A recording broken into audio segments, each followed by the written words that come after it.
Silent Hill F is loud.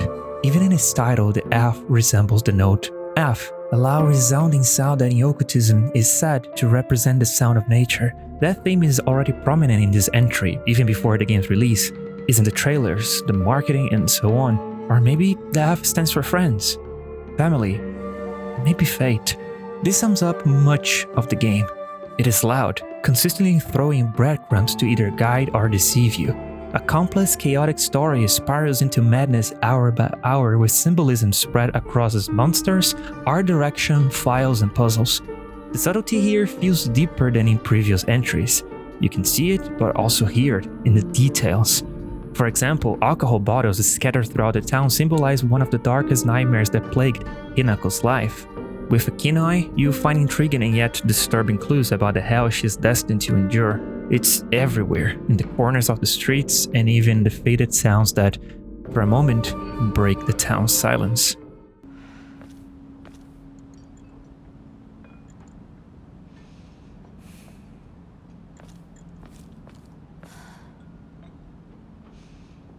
I'm still trying to figure out exactly how I feel about this game. It's different, hard to digest, and very, very profound in its story and themes. It took me a while to start piecing it all together. The game isn't bad, but as a fan, the first time I took control of Hinako, everything felt a little off. A text popped up in the top left corner telling me what to do. A mini tutorial in the bottom left told me to open my journal, which surprisingly already had a lot of information written about the initial characters. The game gives us so much before we even take our first steps. It felt too kind, too gentle. Other Silent Hill games just start. Harry wakes up after a car crash. His only goal is to find his daughter. No objective markers, no prompts. You know what to do because the story itself subtly guides you. In Silent Hill 2, James arrives in the town searching for his supposedly dead wife after receiving a letter. Again, you already know what to do before the game truly begins. But in Silent Hill F, it's just a line of text telling you where to go next. And that's where I start to question, why doesn't this feel like Silent Hill? Maybe it's the accessibility features, which sadly I can't turn off. Maybe it's the new settings. We're used to the American gray streets cloaked in thick, mysterious fog, lined with buildings and stores you could interact with. Some even let you enter, discover new items, maybe stumble on a secret tied to a side quest. You are always a stranger in an unknown town, and that feeling of being lost, of fully not understanding what you are doing, fit the theme perfectly. But here, Hinako isn't in an unknown place. She isn't an outsider. She was born and raised here. She's familiar. We aren't. We are the strangers this time. That's a huge shift, and I will admit, it took me a while to adjust and actually feel that. I can say that Silent Hill F has temporary moments where it truly feels like a Silent Hill game. You find it in the dialogues, eerie, dreamlike conversations where characters talk about past events that at first seem nonsensical but eventually comes together as you progress. At the same time, the game's waves and gentle strokes of Japanese folklore and code imagery, which makes those dreamlike moments even creepier. It feels like a genuine J-horror filled with ideas and story beats that embody the essence of Eastern horror. There is definitely a huge contrast between the franchise's past and F. There are glimpses of the familiar, an Akira Yamaoka track during a conversation, building tied to secret files that expand the lore or even connect to previous entries. But wandering through a 1960s Japanese setting feels very different. The town is made up mostly of homes and residences. There aren't many stores, parks, or carnival grounds you can step into. This is a village. Families live here peacefully, not wanting to be disturbed. Hanako probably knows most of them, so it wouldn't make sense for the player to freely barge into every single house. The setting is different, and while the Silent Hill moments are still there, they keep slipping away in the small details that had to change to fit this world. At times though, it really does feel like Silent Hill.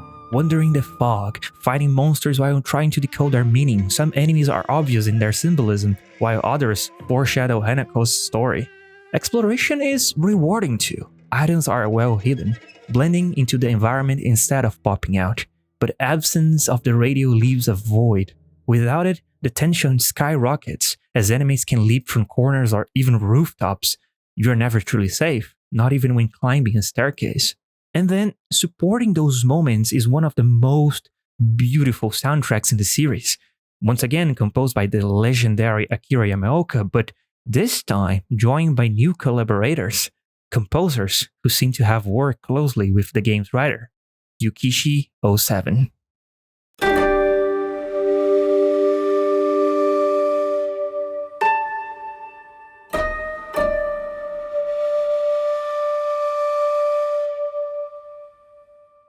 And this is where I'm still trying to digest. I wasn't familiar with Yukishi's work until it was announced in one of the trailers. At first, I was excited. So many people were celebrating, saying his stories and writing would be a perfect fit for the Silent Hill. But after Silent Hill Ascension and Short Message, my excitement turned to skepticism, and at times my eagerness to play Silent Hill F almost faded. So I approached this title with a neutral mindset. I didn't expect it to be identical to the older games, but I did expect some familiar elements. I was fully open to whatever they would throw at me, which is why I need more time to digest the game. Now that I've pieced together some parts of the lore, I wanted to play again and pay closer attention to even subtle details. Subtlety is the core of Ryukishi's storytelling here. You can feel how much care Ryukishi has for the Silent Hill franchise. There's a deep respect in his writing, but Konami also gave him the freedom to filter that through his own twisted style. The result is moments that are both terrifying and beautiful. At first I thought this was a problem. I felt like Silent Hill F was simply too beautiful to be scary. There was so many times I just stopped to admire the scenery, moments that should have felt creepy and foreboding that became strangely pleasant. That's why you don't feel the same melancholy that lingers throughout the older titles. Most of the time you are in awe of how gorgeous everything looks and sounds, but then suddenly something twisted and gruesome happens. All that beauty you have been indulging in, celebrating, gets torn apart in front of you. Every shocking moment hits harder because of it. Here, beauty is a kind of tension builder, a deceiver that convinces you that this town isn't so bad until it is, and that fits the theme perfectly. That's also why I wasn't enjoying the Otherworld as much at first, compared to the industrial, chaotic, almost pitch-black hellscapes of the older games, where there was stark contrast between the foggy reality and the nightmare. F feels different. Instead of the normal twisting into the abnormal, here calm turns into beauty. The Otherworld isn't oppressive, it's strangely welcoming, like a passage between the living and the dead. It doesn't feel threatening, but it does carry the foreboding sense of being lost, at times even transforming into a massive labyrinth. But this difference has purpose. The beauty isn't just a facade, it's a bait.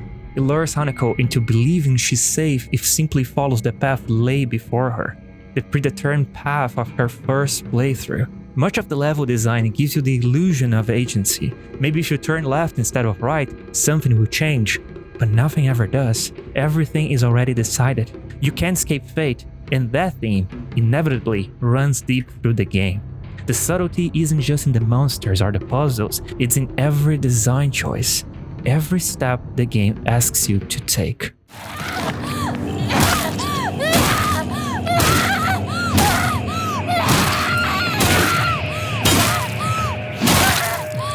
I don't want to go too deep into the themes, I'd rather avoid spoilers, but before I wrap up, I need to talk about the gameplay. Combat is good, not perfect. It has its flaws, lock-on issues, a camera that struggles in tight spaces, and chaotic fights that can feel like a nightmare when more than 2 enemies attack at once. The frequency of combats ramps up so much that by the end, Silent Hill F feels almost like an action game. Survival horror sometimes gets tossed aside from something else entirely. And if you play it, you know specifically in what section I'm talking about. You know what I mean. But here's the thing. This is still the best combat system the franchise has ever had. Silent Hill was never really about combat. It was about the story, the town, the sadness, the eeriness, the hidden secrets. And in F, you still get all of that, but with combat that actually feels satisfying for what it offers. Hanako has 4 different bars to manage: health, stamina, sanity, and weapon durability. At first, I thought I would become unstoppable, dodging, parry, upgrading stats, and cutting through everything in my way. But I was quickly humbled, not just by the bosses, but by regular enemies. The game starts easy, showering you with resources, making you feel careless and fearless. But as you progress, things get substantially harder. Suddenly, you are forced to pick your battles. You'll find yourself cornered in rooms with no way out, low on resources and punished hard for every mistake, even against basic enemies. Dodging recklessly drains your stamina bar, leaving you vulnerable for long seconds. Using powerful attacks eats away at your sanity, which makes you take even more damage. Every poor decision carries consequences, and every encounter becomes a careful balancing act of efficiency and survival. You end up scouring every corner for scraps of resources just to endure the next fight. The combat is brutal, methodical, and gruesome. I was skeptical when I saw the trailers. The hits looked weightless, enemies didn't seem reactive, but in the final game, everything has weight. Hanako is fast and agile with knives and small blades, but clumsy with hammers and heavy weapons. Each swing feels distinct, and her rage seeps through in the animations.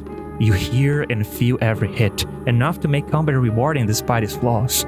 My only big complaint is that the ending drags on with too much repetitive combat, sapping some of the finale's momentum. Thematically, though, the game is rich. Many themes like hallucinations, gender discriminations, and so much more. These threads run subtly through the narrative. The files and beautifully crafted cutscenes aren't enough to explain everything.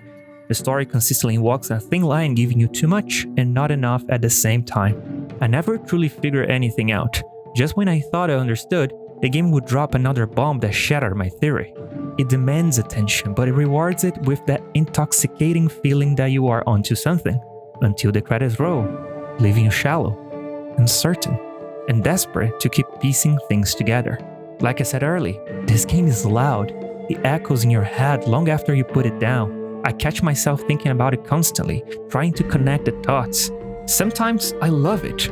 Sometimes I just like it. It's divisive, but it lingers. And I think, just like Silent Hill 2, which faced criticism when it launched, Silent Hill F will grow more respected with time. It is loud, it's bold, and it isn't afraid to tackle uncomfortable truths. Truths that feel uncomfortably close to our reality. Even though the game is set in 1960, it makes you reflect on how little we've truly progressed as a society. It makes you question how much of yourself has been shaped by external decisions. How much yourself you've lost by giving in, avoiding conflict, or molding yourself into what others want you to be. And maybe that's why it feels off. Maybe that's why it doesn't fully feel like Silent Hill. Because it isn't supposed to. Different time, different setting, different culture, and even different religion. But within all of that, the story manages to shift the franchise into something new without gutting its core essence. It is Silent Hill. It's just different.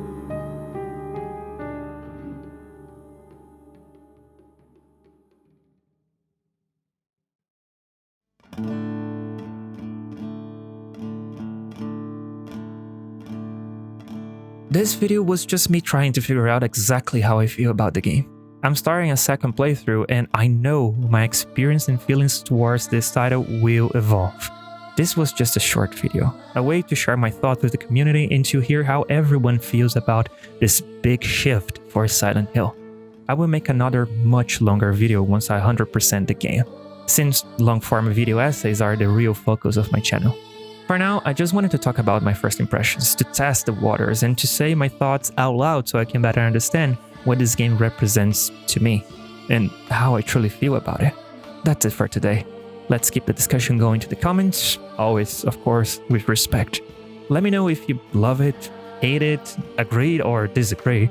Silent Hill F is different, and I think it takes time to let it sink in. Be safe, everyone. 色は匂えど散りぬる我にこの春はいずくにから彼と散り